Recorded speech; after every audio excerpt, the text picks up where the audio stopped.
tudo confirmado pela Justiça e o negócio do Vasco com a Crefisa foi aprovado.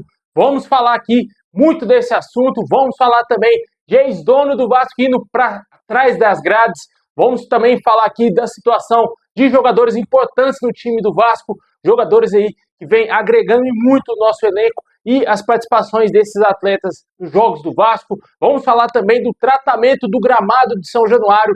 Muita notícia boa no dia de hoje, mas antes de começar, explode o vídeo de like, se inscreve aí no canal se você não está inscrito, ativa o sininho das notificações para você receber os vídeos postados diariamente aqui no nosso canal Vamos Vasco. Muito obrigado mais uma vez sempre aí aos vascaínos que acompanham aqui diariamente nosso canal, valeu demais, sempre aqueles que não perdem nenhum vídeo, aqueles que estão chegando agora. Valeu aí sempre a galera que está acompanhando o nosso canal. Falta pouquinho para a gente chegar a 226 mil inscritos. Falta menos de 400 inscritos aí para a gente conseguir essa marca importante e chegar lá, quem sabe, até a virada do ano a 230 mil inscritos. Muito obrigado aí quem está se inscrevendo no nosso canal.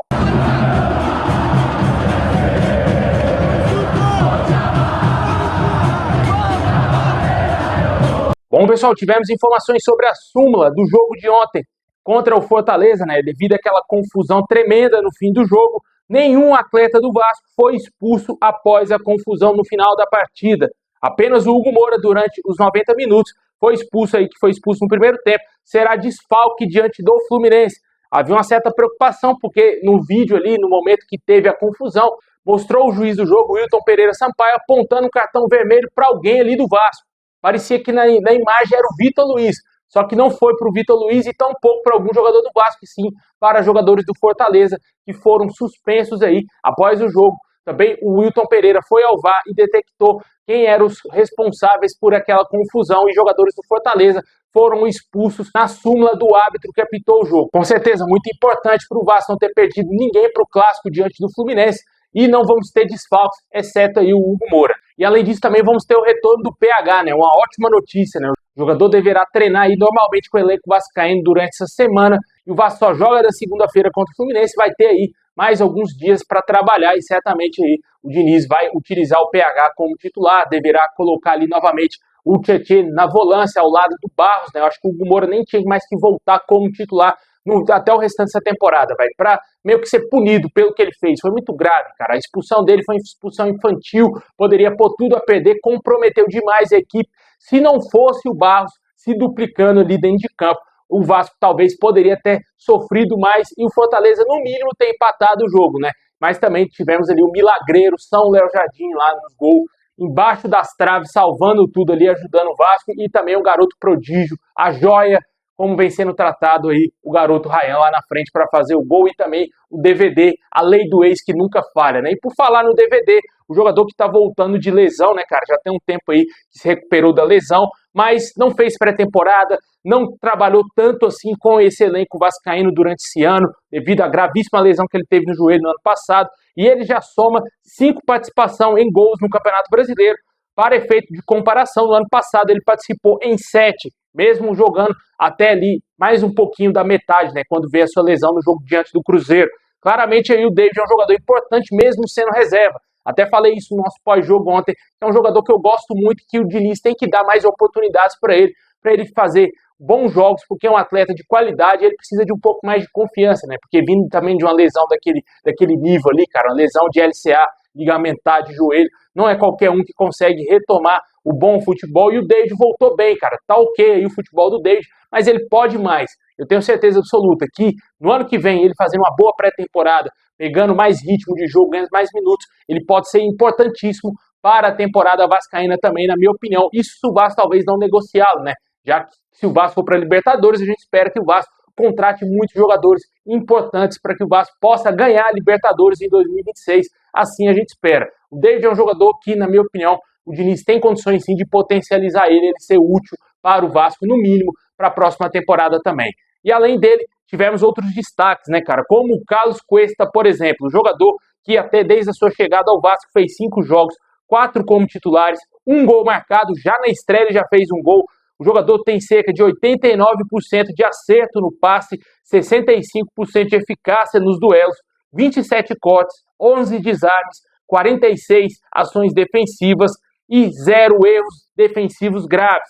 O jogador tem, em média, nota no soft score 7,20.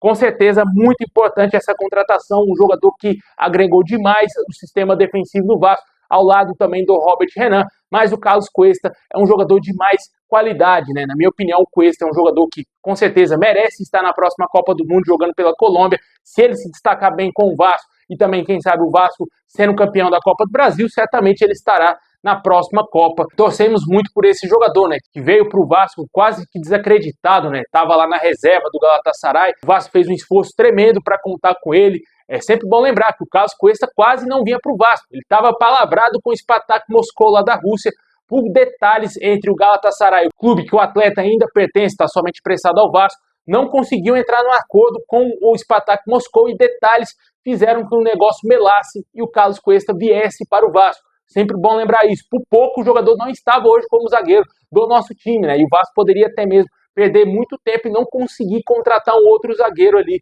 para ser titular. E talvez a zaga do Vasco iria cair um pouco, né? Com talvez ali jogando com o Lucas Oliveira ao lado do Robert Renan. Mas graças a Deus o Cuesta foi contratado, o Vasco conseguiu fechar a contratação, também graças ao Admar Lopes, que eu tenho certeza, se fosse qualquer um dos outros dirigentes que passaram recentemente pelo Vasco, não iria ter condições de contratar o Carlos Cuesta, e o Admar Lopes, na minha opinião, foi determinante na negociação e na chegada desse zagueiro maravilhoso colombiano para o Vasco. Certamente aí o Vasco está bem servido defensivamente, com a volta do PH, com o Piton estando 100%, o Léo Jardim voltando à boa fase, porque ele não estava na boa fase, voltando aí aos bons momentos. Certamente a gente tem que parar de tomar gol. Ontem era um jogo que o Vasco estava com um jogador a menos durante a partida inteira e não tomou gol. Muito importante o sistema defensivo. Certamente o Diniz trabalhou bastante isso nessa pausa para a data FIFA, para corrigir esses erros para o Vasco parar de sofrer gol. Porque gols a gente faz, e a gente faz muito gol. Temos aí, se eu não me engano, o terceiro melhor ataque. Com certeza aí o Vasco tem condições sim de lutar por muita coisa durante essa temporada, se a defesa parar de tomar gol e lá na frente o Ryan começar a fazer gols e quem sabe sonhar também com artilharia no Campeonato Brasileiro. Por que não, não é? Comenta aí o que você acha dessa fase atual do Vasco, jogadores importantes crescendo no momento e dessa reta final.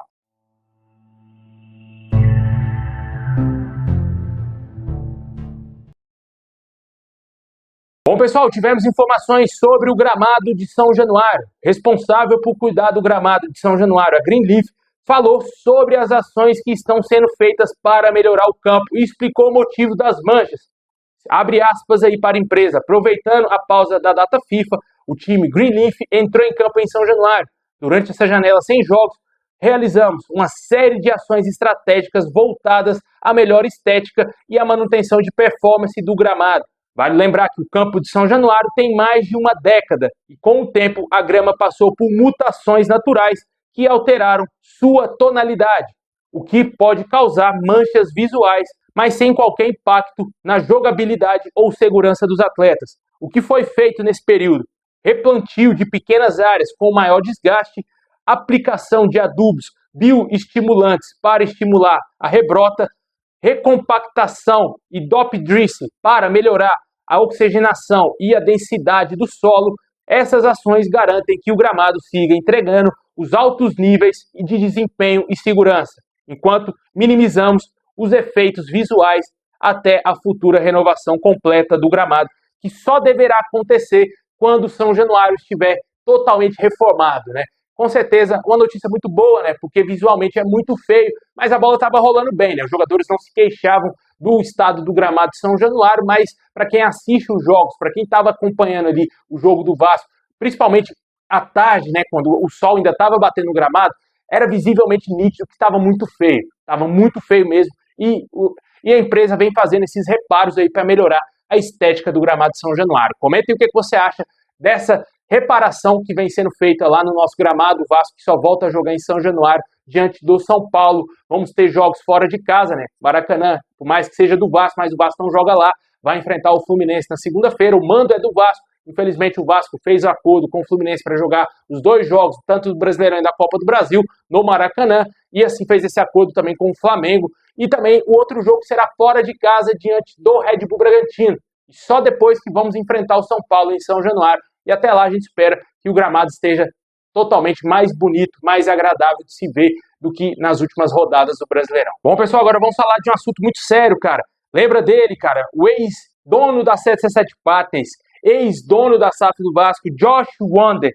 Ele foi denunciado por fraude nos Estados Unidos, acusado de fabricar documentos para enganar credores.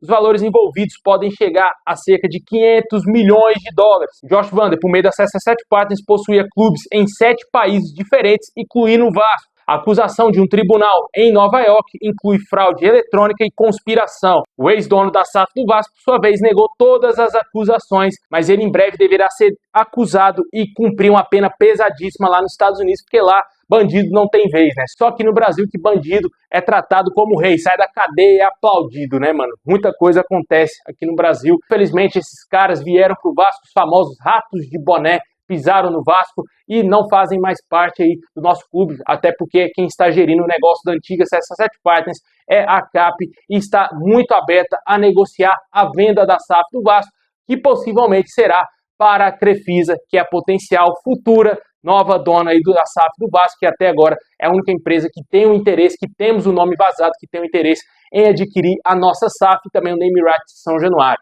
E por falar na Crefisa e também na parceria com o Vasco, o empréstimo foi aprovado judicialmente e pingou na conta do Vasco os 80 milhões de reais entre o acordo feito entre o Vasco e também o banco. A quarta vara empresarial do Rio de Janeiro autorizou o Vasco a contrair o empréstimo de 80 milhões junto à Crefisa por meio de um financiamento do tipo DIP, mecanismo comum em casos de recuperação judicial. Na decisão, a juíza Caroline Rossi destacou que o aporte financeiro é urgente e essencial para a continuidade das operações do clube, o que não há necessidade de aprovação prévia do Conselho Deliberativo para a concretização da operação. O despacho também determina que o Vasco preste contas sobre a aplicação dos garantindo transparência no processo. Ainda segundo a magistrada, todos os ritos legais foram cumpridos, validando a operação que promete aliviar a pressão financeira em meio à recuperação judicial do clube. Muito importante esse empréstimo ter sido aprovado. O Vasco pretende utilizar cerca de 70 milhões de reais nesse mês de outubro para o fluxo de caixa, para colocar tudo em ordem. Essas foram as informações iniciais que tivemos quanto aí ao planejamento do Vasco para a utilização dos 80 milhões de reais, o que vem causando uma certa discussão lá no nosso maior rival, né? A gente já falou isso aqui algumas vezes no canal. Certamente a nota oficial do Vasco meio que deixou bem claro para o tal presidente do Flamengo, que eu nem sei o nome daquele infeliz, as declarações dele de que o Vasco teria entregado o jogo para a Crefisa fazem com que o clube tenha que, na minha opinião, processar esse indivíduo, porque ele não pode sair falando o que ele acha. Ele não pode sair falando o que ele não sabe, o que ele não tem provas. Gasta dinheiro, a garantia, as ações do negócio. Rodrigo, não precisa dizer para bom meia. Isso é muito básico no mundo corporativo. O movimento é muito claro. E ele não superou a barreira dos 20%, porque isso seria um gatilho para você ter que ser considerado, por exemplo, uma parte que não é só financeira. É como se você estivesse realmente botando um pé dentro do clube. Então, assim, eu não tenho dúvida nenhuma que isso é um movimento, né, de desembarque de um clube para você embarcar em outro daqui a pouco. Eu não tenho a menor dúvida disso. Você vê problema dentro do contexto do futebol. Eu acho que nós temos um caso de conflito clássico aí. Como é que pode? Quem é dono de uma empresa que trabalha num clube, cujo maior patrocinador era esse, que é credor de um outro clube, que a garantia são as ações. Detalhe, isso tudo se anunciado no dia que o Vasco perde de 3-0 para o Palmeiras, em 20 minutos. Eu acho que isso é complexo. Mas legalmente não tem problema, né? Eu acho que tem algumas coisas que é ser feita a mulher de César, né? Não precisa ser honesta, tem que parecer honesta também. Então, para quem se posiciona como baluarte da correção, como é que fica isso aos olhos de todos? Eu acho que isso não pode. São dois clubes de grandeza nacional, são dois dos clubes de 5 maiores torcidas do Brasil, tá certo? Que disputam competições comuns, como Copa do Brasil, Brasileiro. Como é que faz uma relação dessas? Eu entendo que isso aí, na minha opinião, isso tem um conflito intrínseco ali. Certamente o Vasco tem que processar esse presidente, colocar na justiça esse cara, porque claramente ele tentou denegrir a imagem do Vasco e também do Banco Crefisa ao fazer esse empréstimo, já que na cabeça dele geraria conflitos de interesse, até porque a presidenta do Palmeiras é dona da Crefisa.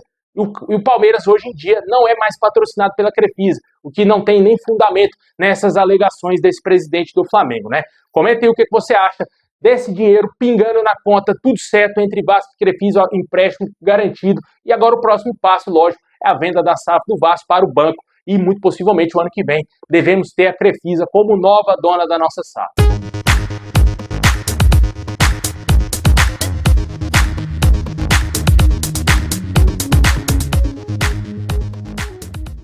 Bom, pessoal, esse é o vídeo de hoje. Muito obrigado por ter assistido até o final. Deixa aquele like, se inscreve aí, ativa o sininho das notificações. Forte abraço, tamo junto e é nóis!